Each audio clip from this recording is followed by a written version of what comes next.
Hey Dawn, it's Ellen, and I just wanted to say, first of all, thank you so much for your patience as I got this video out to you. So I sent you the Ghost in You guide. So I thought today in this video I would just kind of go through it and hopefully answer any questions that you have. And again, I'm available through Patreon messages, so if you have any questions after this video, please feel free to reach out to me and I can try to clarify some things. But basically, I based this off of mostly how I heard it in the original music video song, but I know that you had sent me that specific performance live, so I wanted to go over that last because that is a little bit more on the advanced side. So first of all, I do think as a beginner guitarist you can totally do this. One of the hardest things will probably be that bar chord, that C sharp minor, but depending on how your guitar is set up and how big your hands are and things like that, it can actually be a lot easier for some people than it is for others, so you'll have to let me know how that goes. But basically pretty simple. There's only 4 chords throughout the entire song, and you can kind of just get away with just one strumming pattern as well, but I have more information about how to dress that up too when we get there. So first of all, let's go over these chords. All right, so to be in the original key, I do have my capo on the 1st fret here. If you don't have a capo, you can actually play through this song without one, but it'll be a half step lower than the original song, so you have to sing a little lower. But if you don't have a capo, I would highly suggest purchasing one. They're super helpful and they're not very expensive, so definitely get a capo on the 1st fret. And then these 4 chords, like we said, we have our A chord, which I like to play with my index, middle, and ring finger. Depending on your comfortability, some people like to play it with their middle, ring, and pinky instead. And if you want to play it like the way that you showed me in that live video, you actually do want to just learn how to bar your A chord. But this is a little hard for me. I have smaller hands and shorter fingers, but if you can, try to bar this A chord where it's hard because you kind of have to lift the knuckle of your finger to not play that high E string. Alright, so it is a little more difficult, but go ahead and experiment with those A chords and see which one you like the best. The next chord we have is our D suspended 2. I play mine like this with my middle and ring finger, but you could also do your index and your middle, so experiment with that as well. And then, like I said, the hardest chord probably will be our bar chord, which is our C sharp minor. And then the last chord is our E shape. Okay,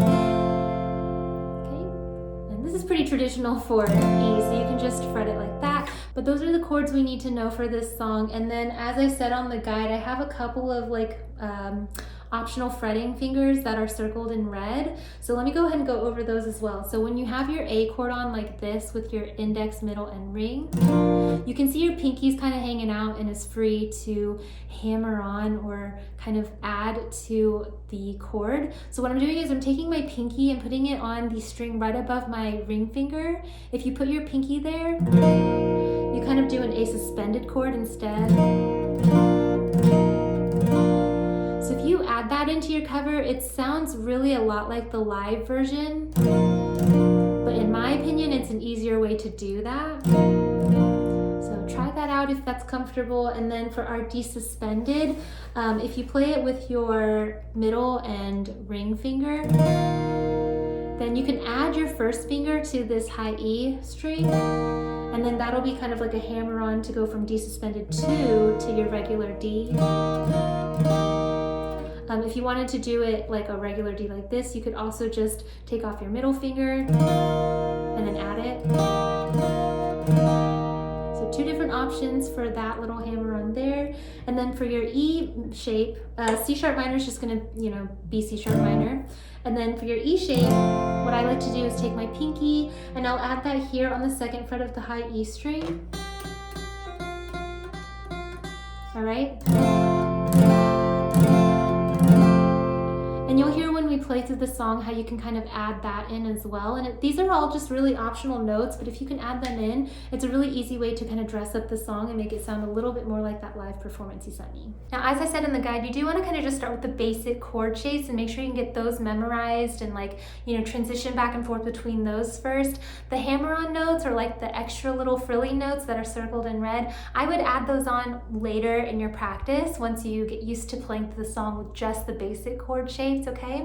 And then now let's go ahead and talk about the strumming. So on the guide in the big arrows is like the main strumming pattern that I hear when I was watching through the live performance. And so we have it in an eighth note count. So we have 1 and 2 and 3 and 4 and, okay? And the way it's gonna sound is 1, 2 and 4 and 1, 2 and 4 and down, down, up, down, down, up, down, up. This is a super common strumming pattern you can use for a lot of songs, so it works for this one as well. And then what I have under that, like these littler ones, is just other options. So basically, if you can learn the rules of strumming, like where all the down strums land, where all the up strums in between should go, how you should always keep your arm moving when you're strumming, things like that, you'll find as you get more experienced in playing different songs that you can kind of make up your own strumming pattern in a lot of ways as long as it follows the rules. So basically these down here are optional strumming rhythms that follow the rules that you can use throughout your cover. So what I was saying is, like, for example, when you strum all of the beats, I like to do that moving in from a verse into a chorus, because you'll hear when we play through it, it kind of builds in to the next section. So that's just an example of a place where I like to kind of vary the strumming pattern around. But if you're playing through this, my suggestion again is to start with just this top biggest main rhythm. Play through the song, make sure you can get those chord transitions fast enough, things like that. Once you can play through the song with all of the chords with just this main strumming pattern, then you can go back into it and kind of fine tune it and find places where you like to experiment with your strumming a little bit more. My suggestion would be to make sure you can play the whole thing with this pattern first though, before you start experimenting. Like I said, same with the chords, start with the basic chords and then experiment with those hammer-ons and stuff. So I guess first, before we go through the song, let me show you what they were doing in the live performance that you sent me, and I'm gonna close up for that one. All right, so from what I could tell from the live video you sent me, you do need to do this bar kind of A shape here. And then what he was doing was taking his pinky and putting that here on the 5th fret relative to the capo. So it's this note. That's on the B string, okay? And so as you strum and have your pinky down, it kind of provides that higher A, okay? And then from here, you're gonna walk down and go to your middle finger, take your pinky off, and now your middle finger is on the 3rd fret relative to the capo on your B string. And then when you take that off, your index finger should cover the root note, okay? So we have pinky, middle, 1st finger. And what he was doing is, as he was strumming, he was kind of just walking down there. So what you want to just get used to is going from your pinky to your middle to your index. All right. And then once you get more advanced and you kind of start playing with these strumming rhythms, you can kind of add this in as well. And then he goes to his D chord. And so what we didn't go over earlier is you can actually bar your D as well. So what he was doing was barring with his index finger the bottom 3 strings, and then he had his middle finger here. And that's how he played D, okay? And what he would do is, after he was on his A chord, see how your index finger is already here? You just want to scoot it down a string to let that D string open up. Your middle finger can kind of hammer down here on the 3rd fret of the B string. And that's how he was playing it live. All right, so the live version's kind of like this.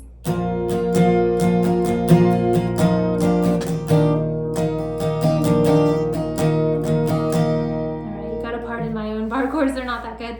But like I was saying in the sheet that I sent you, an easier way, in my opinion, to do that similar sound is just to play your A like this, and then add your pinky.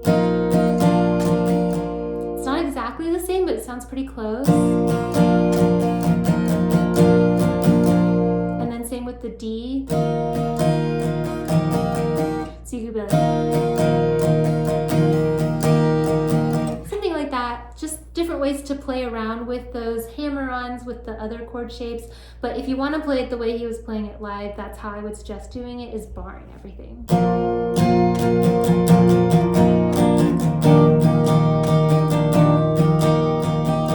Or you can do it the easier way, in my opinion, with the hammer-ons.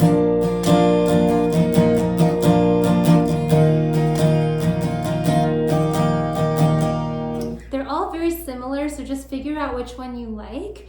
And then with that being said, so now what I thought I would do is, since we went over all the different parts of the song, I would just kind of run through it with you. The way that I would suggest playing it is during like the intro and the break, and anytime that you're not singing, that's when I would add in all of those frills that I was showing you how we did it live, or the hammer-ons and things like that. When you're singing, because I'm assuming you wanted to play this and sing as well, if that's the case, then during the singing parts, like the verses and the choruses, I would just stick to the basic strumming rhythm with the basic chords. That way you can spend more of your brain power thinking about the lyrics and the rhythm and things like that. So basically, let's just go through it. I'm gonna do all of the kind of frills here at the beginning with our A chord. So we've got A,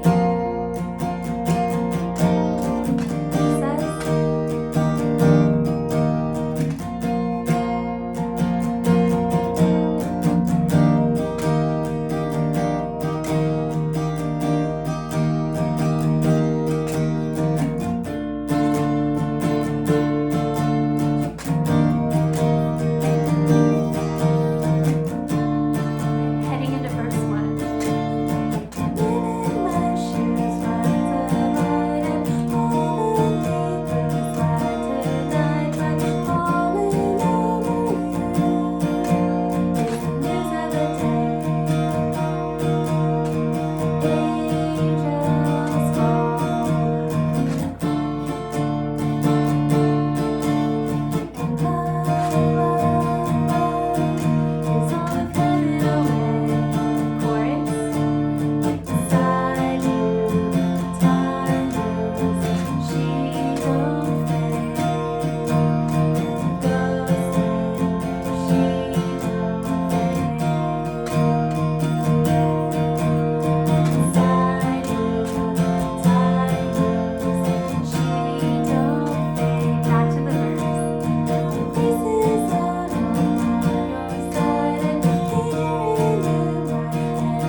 single A, single down strum, let it ring out. And if you didn't notice, like I like to do all of those like more frilly, the way they did it live in the intro and in the break. However, once you get used to this song and you're able to play it through with, you know, like all of the regular chords, then that's when you can really be more creative and add some of those other like hammer-ons wherever you want, even while you're singing, things like that. That'll take some practice as well. So remember, you can reach out to me at any point in time if you have any questions about anything on this guide or anything that I've explained in this video. I would say hardest things to concentrate on first would be A, to get that C sharp minor bar chord down. That tends to be a little trouble spot for a lot of beginners. B, making sure you get that strumming rhythm under your muscle memory. You want to be able to do this rhythm down, down, up, down, up. See how I'm like keeping the rhythm going and talking over it? You have to be able to do this before you can start singing on top of it. So it's almost got to be just like muscle memory, like riding a bike, okay? So you want to practice that to the point where you can talk over yourself or have a conversation with someone and still keep that strumming rhythm going. That's when you know you really know that strumming rhythm. And then at that point, you can also be more creative with that, add a little extra down or up strums wherever you feel like it throughout the song. Those are all things that will make the cover sound more unique to you. But again, that's more advanced, so definitely try to see if you can play through the entire song with just the basic chords and the basic strumming rhythm. So yeah, I guess that's the tutorial for it. Thanks again so much for trusting me with this project. I really hope that this was helpful for you, and I can't wait to hear how everything goes. I really hope that you'll be playing through one of your favorite songs soon. And again, thank you so much for being a patron and supporting my channel and, you know, trusting me with this project. I really appreciate it, and I'm wishing you the best. Let me know how everything goes. I'm always open with my messages, and yeah, good luck. Thanks. Bye.